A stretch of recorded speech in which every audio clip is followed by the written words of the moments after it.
Halo semua, selamat datang kembali di channel Celoteh Donghua. Kali ini Mimin akan menceritakan alur cerita novel, Battle Through the Heavens Part 66. Dan jangan lupa di-subscribe ya. Ayo lanjut kita bahas. Setelah Medusa pergi, lembah itu menjadi sunyi senyap.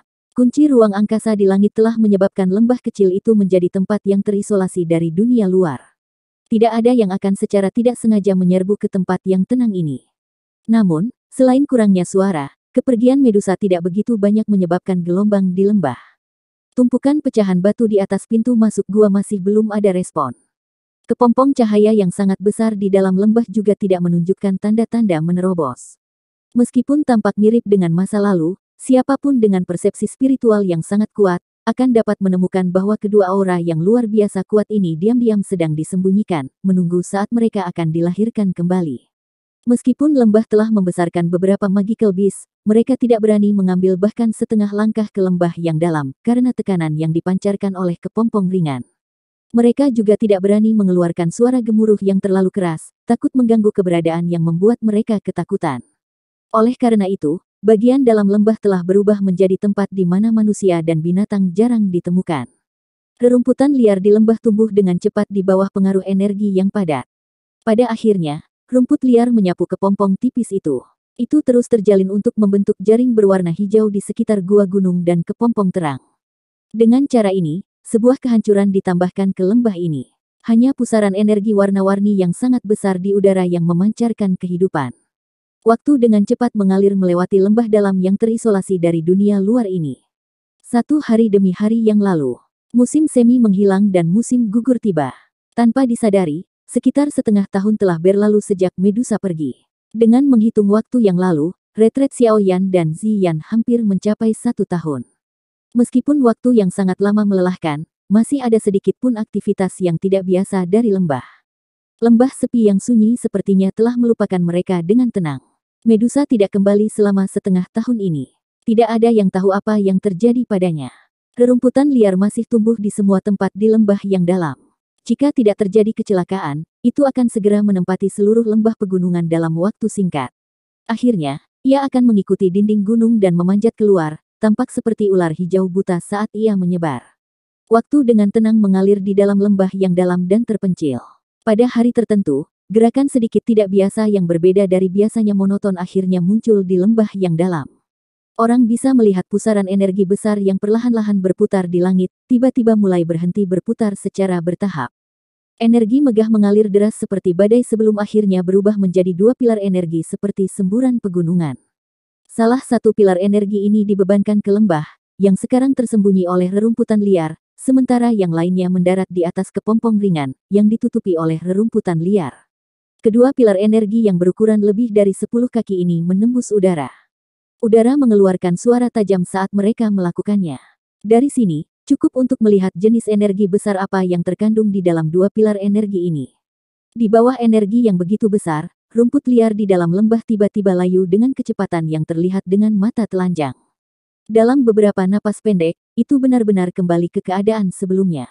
Kepompong besar berwarna ungu di lembah dan gua gunung yang terhalang pecahan batu perlahan muncul kembali. Salah satu dari 2 pilar energi besar memasuki kepompong cahaya sementara yang lain memasuki gua. Mereka segera berhenti melakukan gerakan tidak biasa lainnya setelah itu.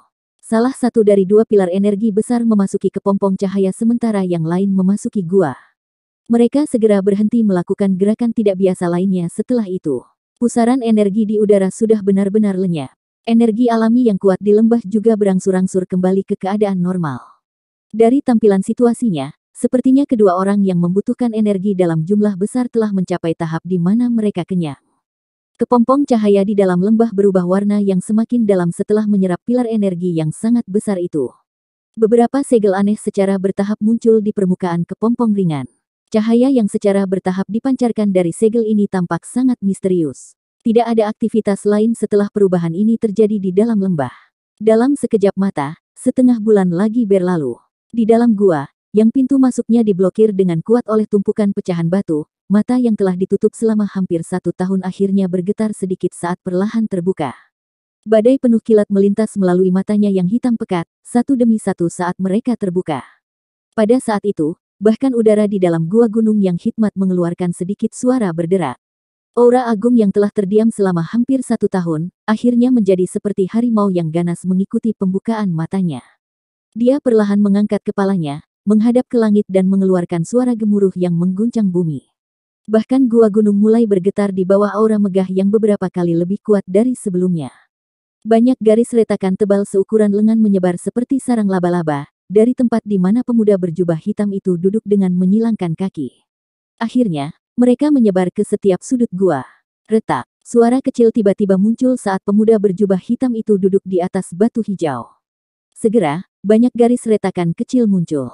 Setelah itu, mereka dengan cepat menyebar ke seluruh batu hijau sebelum batu hijau itu pecah.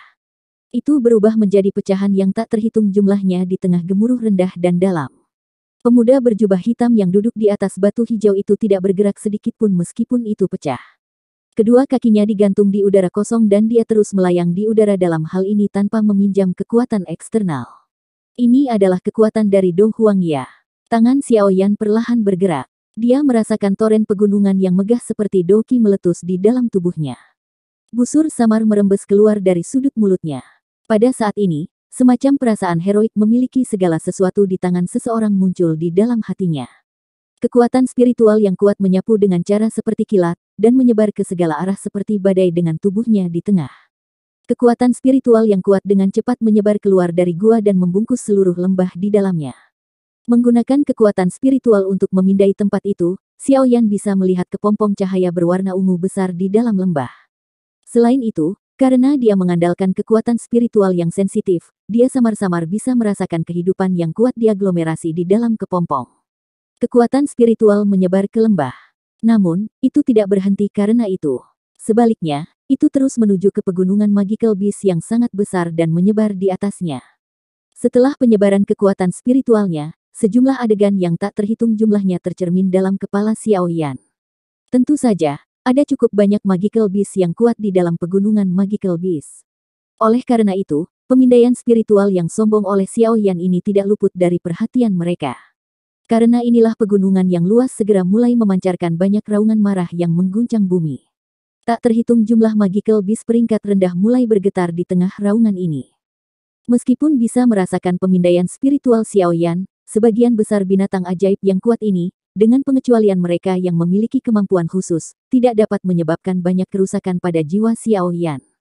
Oleh karena itu, kekuatan spiritual Xiao Yan tidak menerima serangan sedikit pun selama pemindaian tempat yang sombong ini.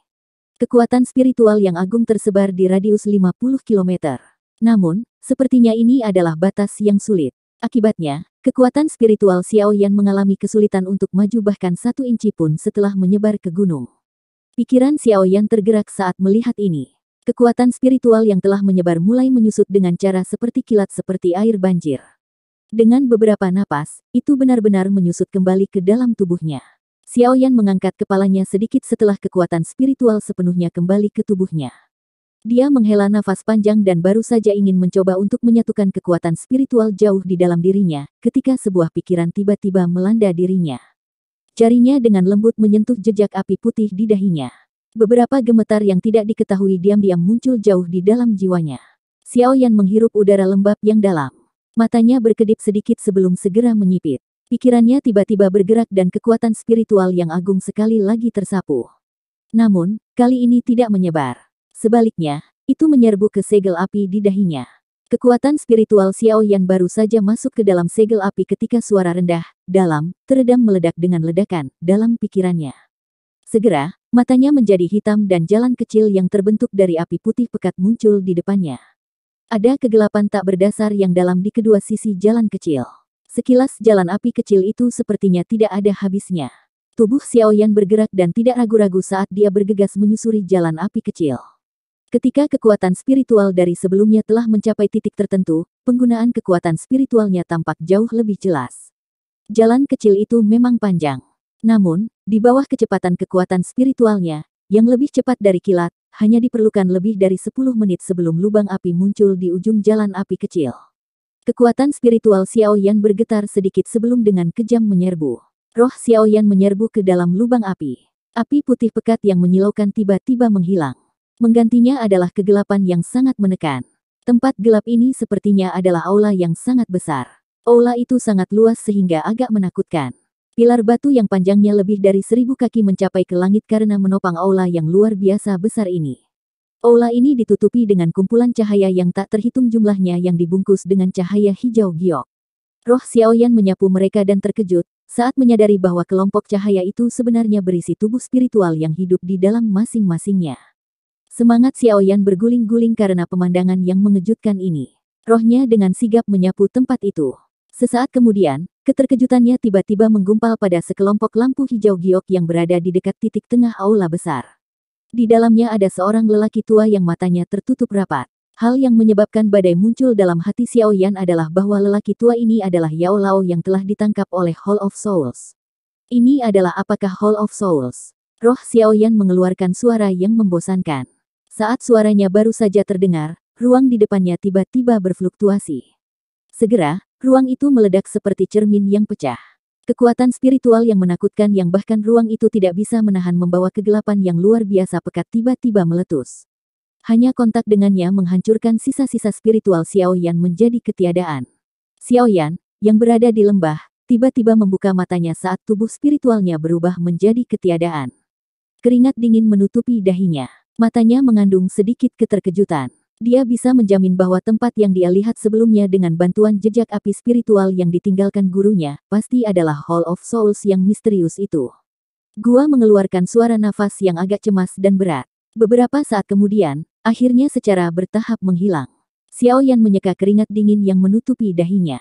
Dia duduk di atas batu di belakangnya dan tenggelam dalam pikirannya. Aula yang sangat besar dari sebelumnya seharusnya menjadi Hall of Souls yang sangat misterius. Xiaoyan hanya bisa menghubungkan kemampuannya untuk memasuki tempat itu dan mengintip, karena jejak api spiritual yang ditinggalkan Yao Lao. Roh menakutkan yang muncul di tengah-tengah ruang yang hancur seharusnya menjadi penjaga Hall of Souls itu. Xiaoyan juga tidak yakin apakah dia adalah pemimpin Hall of Souls. Bagaimanapun, satu-satunya hal yang dia tahu adalah bahwa meskipun kekuatannya sangat melonjak, dia masih bukan tandingan ahli misterius itu. Hall of Souls ini memang memiliki banyak orang yang kuat. Dari tampang roh yang menakutkan tadi, sepertinya pelindung Wu tidak akan bisa membandingkannya dengan dia. Xiaoyan bergumam pelan. Sesaat kemudian, dia mengusap keningnya dan menghela nafas lega di dalam hatinya. Tidak peduli seberapa buruk situasinya, dia, paling tidak, tahu bahwa Yao Lao memang masih hidup. Pasti ada kesempatan selama Yao Lao masih hidup. Guru, tunggu murid ini. Xiaoyan perlahan mengepalkan tinjunya. Sebuah tekad muncul di matanya. Dia berdiri dan menghirup udara dalam-dalam. Doki yang kuat seperti toren yang deras di dalam tubuhnya secara bertahap mengeluarkan hawa dingin yang tersisa di dalam tubuhnya. Saat ini dia sudah menjadi elit asli Dong Huang. Apalagi usianya masih muda. Selama dia diberi cukup waktu, Xiaoyan percaya bahwa lain kali dia bertemu dengan roh menakutkan di dalam aula jiwa itu, dia tidak akan berakhir seperti saat ini di mana dia dikalahkan bahkan tanpa memiliki kemampuan untuk membalas. Xiaoyan perlahan-lahan mengeluarkan gangguan di dalam hatinya.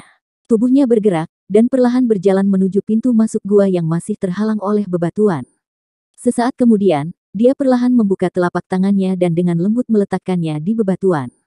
Mulutnya tiba-tiba berkata, hancurkan. Bang!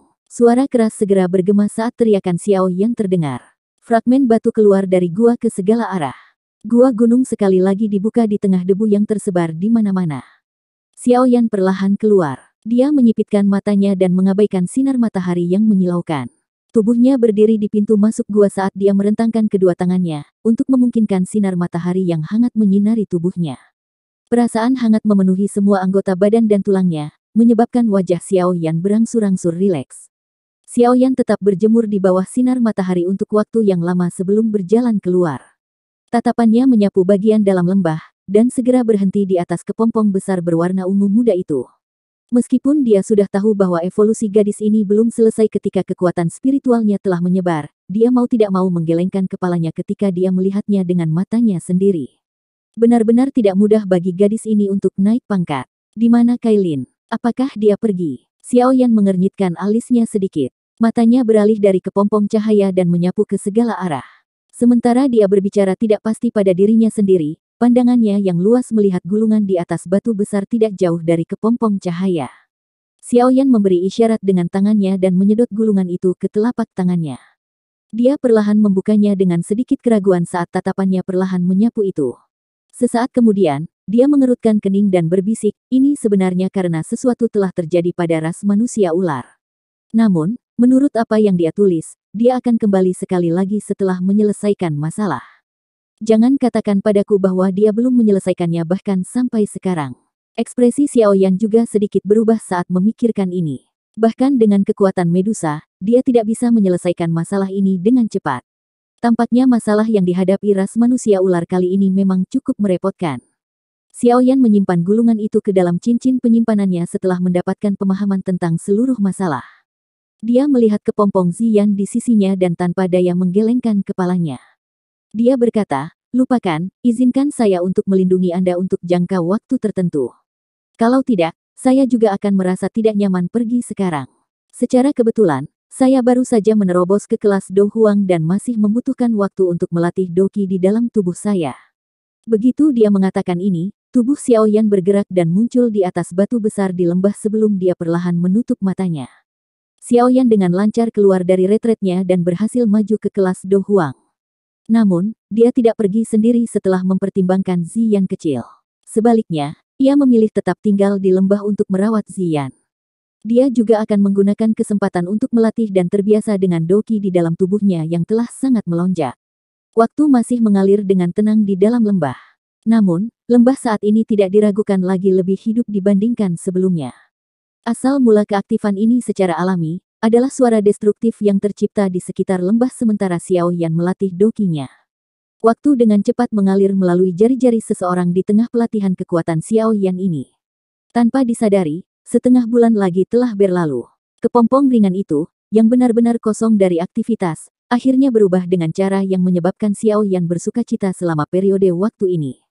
Tidak hanya cahaya pada segel di permukaan kepompong cahaya menjadi semakin padat, tetapi ada sedikit garis retakan yang menyebar samar. Garis retakan juga memancarkan butiran cahaya ungu. Dari kelihatannya situasinya, sepertinya tidak akan lama sampai Ziyan keluar dari kepompong. Seseorang berjubah hitam tergantung di udara di atas lembah. Pada saat ini, tangannya dengan cepat membentuk segel tangan yang rumit. Segel sedang dibentuk dengan kecepatan yang semakin cepat.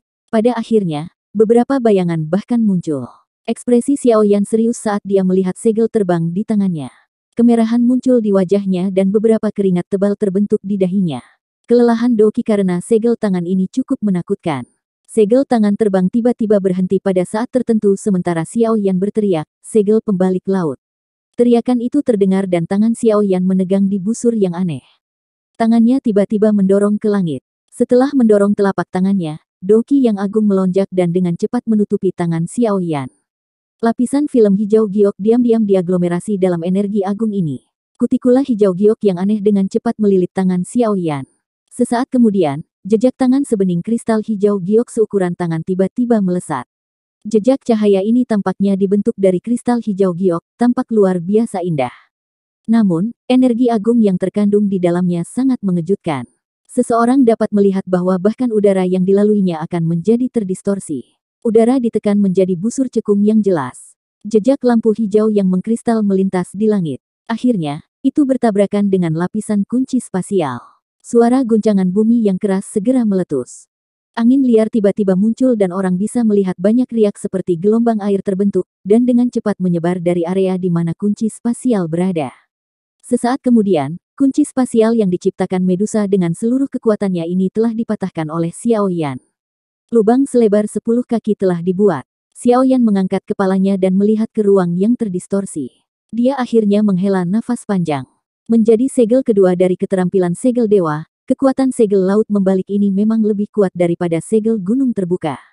Itu memang layak menjadi teknik Do yang kuat yang mengharuskan seseorang menjadi seorang elit Do Huang untuk berlatih. Xiaoyan telah menghabiskan sebagian besar waktunya selama 2 bulan ini untuk berlatih keterampilan segel dewa. Namun, ini adalah pertama kalinya dia berhasil melepaskannya. Meskipun ini adalah pertama kalinya dan masih belum sempurna, dia sudah memiliki kekuatan seperti itu. Orang bisa membayangkan kekuatan macam apa yang akan dimiliki begitu Xiaoyan mempraktikkannya sampai dia mencapai penguasaan penuh. Xiaoyan telah mengalami kesulitan dari keterampilan segel dewa ini ketika dia mulai berlatih segel gunung terbuka saat itu. Karenanya, dia sudah siap secara mental. Dia hampir tidak bisa dianggap telah mencapai tahap di mana dia bisa menggunakan Open Mountain Sail sesuka dia. Di sisi lain, dia bahkan belum mencapai penguasaan awal dari Flipping Sea Sail ini. Mungkin sulit untuk skill itu memiliki banyak dampak saat dia melawan musuh di masa depan. Sepertinya saya perlu berlatih dengan benar. Jika saya bertemu dengan elit Dozong di masa depan, Flipping Sea Sail ini mungkin bisa mencapai hasil yang mengejutkan. Xiaoyan mengepalkan tangannya dan bergumam lembut. Ini sudah larut. Aku akan berlatih sampai di sini hari ini. Xiaoyan mengangkat kepalanya untuk melihat ke langit sebelum tertawa pelan. Tubuhnya baru saja mendarat ketika seluruh lembah bergetar hebat. Xiaoyan juga terkejut saat merasakan getaran yang tiba-tiba ini. Tatapannya langsung tertuju ke bawah. Kepompong cahaya berwarna ungu di tengah lembah itu memancarkan cahaya yang terang dan kuat pada saat ini. Apakah dia akan berhasil maju? Adegan mendadak yang muncul menyebabkan keterkejutan di mata Xiaoyan menjadi semakin padat. Akhirnya ada aktivitas dari gadis ini. Mengikuti cahaya yang lebih kuat dari kepompong cahaya, suara retakan kecil akhirnya muncul. Dengan segera, garis retakan kecil yang menutupi kepompong ringan itu segera pecah. Sinar ungu cerah yang tak terhitung jumlahnya memancar dari garis retakan dan melesat ke langit. Untungnya, masih ada kunci spasial untuk memblokirnya. Kalau tidak, aktivitas yang tidak biasa ini pasti akan menarik banyak perhatian. Semakin banyak garis retak muncul. Akhirnya, lapisan cangkang kokoh besar itu tiba-tiba terlepas. Setelah potongan pertama terlepas, reaksi berantai tampaknya telah terjadi pada kepompong ringan ini. Kepompong cahaya dengan cepat retak, dan pilar cahaya berwarna ungu tiba-tiba melesat ke langit, sebelum bertabrakan dengan kunci spasial. Kunci spasial memancarkan riak satu demi satu. Tatapan Xiaoyan menatap tajam ke pilar cahaya berwarna ungu yang sangat besar. Dengan mengandalkan penglihatannya, samar-samar dia bisa melihat sosok manusia yang kabur di dalam pilar cahaya. Pilar cahaya dipertahankan sesaat sebelum menjadi pucat. Sesaat kemudian, itu benar-benar menghilang. Sosok manusia di dalamnya juga muncul di garis pandang Xiaoyan. Sosok manusia yang muncul benar-benar telanjang. Cahaya ungu samar bertahan di sekujur tubuhnya menyebabkan dia tampak memiliki pesona magis. Rambut panjang, halus berwarna ungu tersebar ke bawah dan mendarat di pantat indahnya yang menonjol. Bagian mana dari tubuhnya yang matang yang menonjol dari depan dan belakang, adalah gaya yang dimiliki gadis kecil dari belakang itu. Melihat penampilannya yang agak dewasa, namun imut, ini mengejutkan Ziyan kecil yang telah tumbuh besar. Ini adalah Ziyan. Xiaoyan tercengang saat melihat gadis yang sosoknya sudah dewasa ini. Itu benar-benar kacau. Sulit membayangkan gadis kecil itu akan berkembang dengan baik dan menjadi sangat menarik. Ziyan, yang berada di pilar cahaya, meregangkan pinggangnya yang malas saat ini. Lekuk tubuhnya yang sangat menarik bahkan lebih menarik. Dia dengan malas membuka matanya dan menatap Xiaoyan yang tertegun di langit. Pikiran nakal muncul di dalam hatinya, dan dia melemparkan tatapan malu yang menyembunyikan pandangan menggoda ke arah yang terakhir. Seluruh tubuh Xiaoyan menggigil di langit saat menerima tatapan menggoda. Dia tersenyum pahit dan menggelengkan kepalanya. Gadis ini masih berkarakter anak-anak. Xiaoyan menggerakkan tubuhnya dan perlahan turun. Dia tidak terlihat saat dia mengeluarkan jubah dari cincin penyimpanannya, dan akan menyerahkannya kepada Ziyan. Namun, tubuhnya belum bersentuhan dengan yang lain ketika tubuh yang terakhir bergetar. Cahaya hijau yang tidak biasa muncul dari tubuhnya. Di bawah cahaya hijau ini, tubuh Ziyan mulai menyusut dengan cepat dengan kecepatan yang terlihat dengan mata telanjang. Hanya dalam beberapa napas, kecantikan luar biasa yang memiliki sosok cantik segera berubah menjadi seorang gadis kecil yang masih telanjang. Xiaoyan tercengang saat melihat transformasi Ziyan ini. Dia tidak bisa menahan untuk tertawa terbahak-bahak saat dia menggelengkan kepalanya. Tampaknya naik ke peringkat 6 tidak memungkinkan Ziyan untuk sepenuhnya menyelesaikan efek obat dari rumput transformasi tubuh itu. Ziyan juga kaget karena perubahannya ini. Namun, ketika dia melihat bahwa tubuhnya sekali lagi berubah menjadi gadis kecil di masa lalu, kedua alis kecilnya segera menjadi vertikal. Dia memandang Xiaoyan dengan sombong di depannya dan tanpa sadar menerkam ke depan dengan marah. Kedua tangannya berulang kali mencakar wajah Xiaoyan secara acak. Tangan Xiaoyan memeluk Ziyan yang telah menerkam ke depan. Dia merasakan kulitnya yang sangat lembut dan halus seperti giok dan matanya segera mulai melayang. Dia mengeluarkan batuk kering. Dia buru-buru dan dengan paksa menempatkan jubah hitam di tangannya ke tubuh Ziyan. Setelah itu, dia dengan kasar mengetuk kepalanya dan berkata, "Diam. Jika tidak, saya tidak akan membantu Anda menyempurnakan pil transformasi tubuh di masa depan, dan membiarkan Anda terus memiliki penampilan ini selama sisa hidup Anda." Ziyan menutupi kepala kecilnya dan meringkuk mulutnya dengan keengganan. Namun, dia masih cukup takut dengan ancaman Xiao Yan. Oleh karena itu, dia hanya bisa menundukkan kepalanya dan bergumam, rumput transformasi tubuh sialan ini. Xiao Yan mencubit wajah imut Ziyan seperti ukiran giok dan tertawa, penampilanmu ini tidak buruk. Benar-benar menyenangkan. Kebohongan apa? Anda jelas menyukai sosok lain itu sekarang. Jangan berpikir saya tidak menyadarinya. Kailin Jie berkata bahwa kalian semua seperti ini. Ziyan menggunakan mata jijik untuk melihat Xiao Yan. Munculnya yang terakhir sebelumnya berada di tepi menyebabkan mimisan. Xiao Yan langsung merasa malu saat mendengar ini. Dia dengan kejam mencubit wajah Ziyan dan buru-buru mengubah topik pembicaraan. Baiklah, karena kamu telah berhasil maju, mari kita tinggalkan tempat ini. Saya mungkin tidak tahu persis berapa lama kami tinggal, tapi saya pikir itu mungkin sudah lama sekali. Apakah Kailin Jie pergi lebih dulu? Mata Ziyan menyapu lembah saat dia berbicara dengan pikiran yang dalam. Dia samar-samar bisa merasakan aktivitas di lembah saat dia berubah menjadi kepompong. Dia samar-samar merasakan saat Medusa pergi saat itu. Ya, sesuatu terjadi pada ras manusia ular dan dia harus kembali untuk menyelesaikannya. Kita juga bisa melakukan perjalanan ke sana setelah kita pergi dan mengulurkan tangan.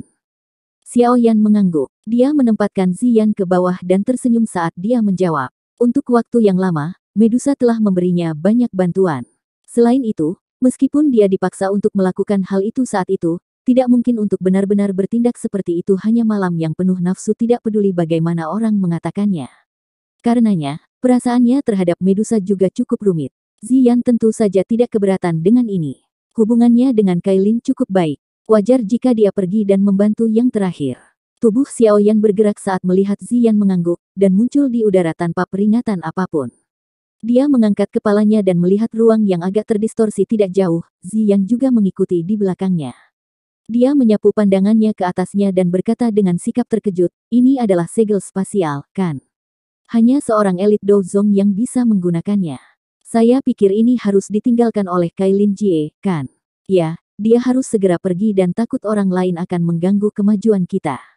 Oleh karena itu, dia menempatkan kunci spasial ini di atas lembah ini. Xiao Yan melihat ke arah ruang yang terdistorsi dan berbicara tanpa menoleh, minggir. Aku akan menghancurkannya.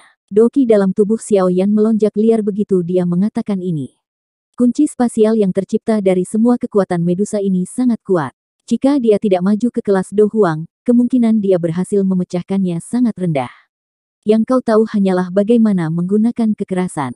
Ziyan di sampingnya mengerutkan bibirnya saat melihat ini. Tubuhnya segera mulai perlahan bangkit dan cahaya ungu aneh merembes keluar dari tubuhnya, tepat ketika dia akan melakukan kontak dengan ruang yang terdistorsi.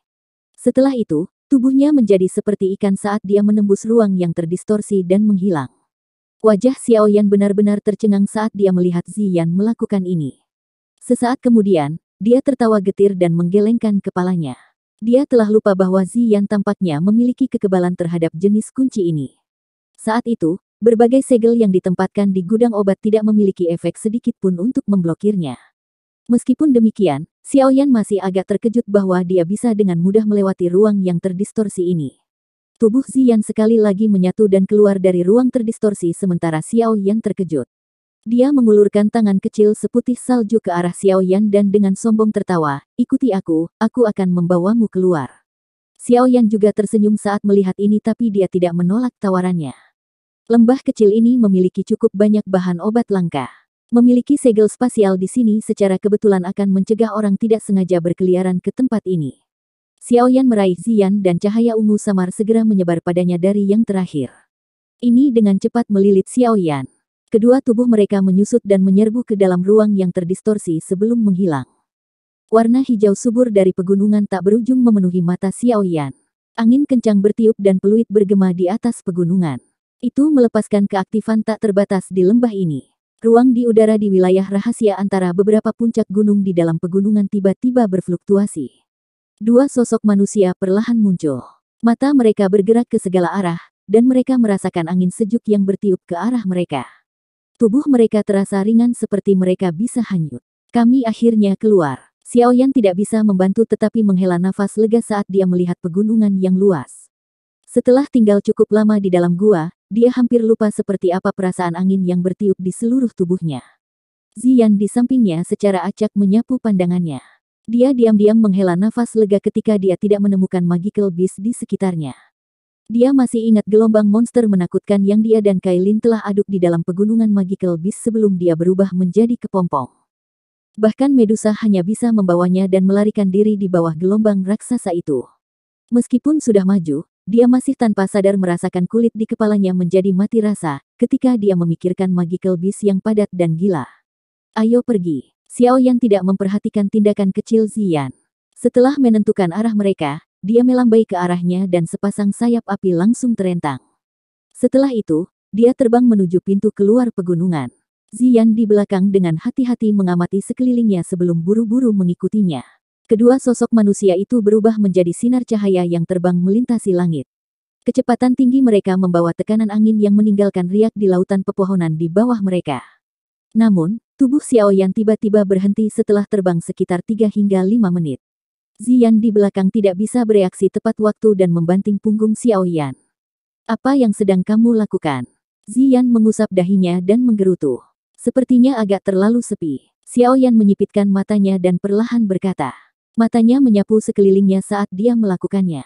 Dia belum pernah mendengar satu pun raungan binatang sejak dia keluar dari lembah. Situasi seperti ini mungkin sangat normal jika muncul di tempat lain. Namun, itu jelas tidak benar jika muncul dalam pegunungan Magical Beast yang tercakup dalam Magical Beast. Ziyan juga merasa ada yang tidak beres saat mendengar ini. Alis kecilnya vertikal saat dia merasakan sekelilingnya sejenak. Dia mengangguk dan berkata, ya, lingkungan sekitar tidak memiliki aura Magical Beast. Terlebih lagi, dia tiba-tiba mengernyitkan hidung kecilnya ketika dia mencapai titik ini. Sepertinya ada bau yang tidak biasa di udara. Xiao Yan awalnya kaget saat mendengar ini. Dia sedikit mengernyitkan alisnya dan menghirup udara. Ekspresinya berubah beberapa saat kemudian. Dia berbicara dengan cara yang gelap dan serius, jangan menghirupnya ke dalam tubuhmu. Udaranya bercampur dengan gas beracun, tapi sangat redup. Apa sebenarnya yang terjadi? Pikiran ini bergejolak di dalam hatinya. Misteri yang tiba-tiba muncul menyebabkan hati Xiao Yan merasakan tekanan. Untuk beberapa alasan yang tidak diketahui, dia berulang kali merasakan sedikit ketidaknyamanan. Setelah merenung sejenak, dia melambaikan tangannya dan berbicara dengan suara yang dalam, ayo pergi. Kita akan pergi ke kota kecil Qingshan untuk melihatnya dulu. Dalam situasi ini, sepertinya dia harus mencari tempat di mana ada orang untuk mendapatkan suatu informasi. Apakah gas beracun ini dikeluarkan oleh orang itu? Ziyan mengangguk sedikit sebelum tiba-tiba bertanya. Orang yang dia sebutkan secara alami adalah dokter peri kecil yang mereka temui secara kebetulan di lembah saat itu. Seharusnya tidak demikian. Gas beracun ini tidak dianggap kuat dan perbedaannya jika dibandingkan dengannya adalah seperti antara surga dan bumi. Namun, mengapa begitu banyak yang menyebar? Xiao Yan menggelengkan kepalanya. Dia dengan jelas memahami keterampilan racun dokter peri kecil saat ini. Jika dia melepaskannya, kemungkinan tidak akan ada satu orang pun yang masih hidup dalam jarak 500 km. Tapi apa yang sebenarnya terjadi? Xiao Yan bergumam pada dirinya sendiri di dalam hatinya saat dia mengerutkan kening. Sayap api di punggungnya mengepak dan tubuhnya segera berubah menjadi sosok buram yang melesat ke arah tempat kota kecil Qingshan berada. Itu tadi alur cerita novel Battle Through the Heavens, part 66. Sampai jumpa lagi di video Mimin selanjutnya. Dan jangan lupa di subscribe ya. Salam dari Mimin Celoteh Donghua.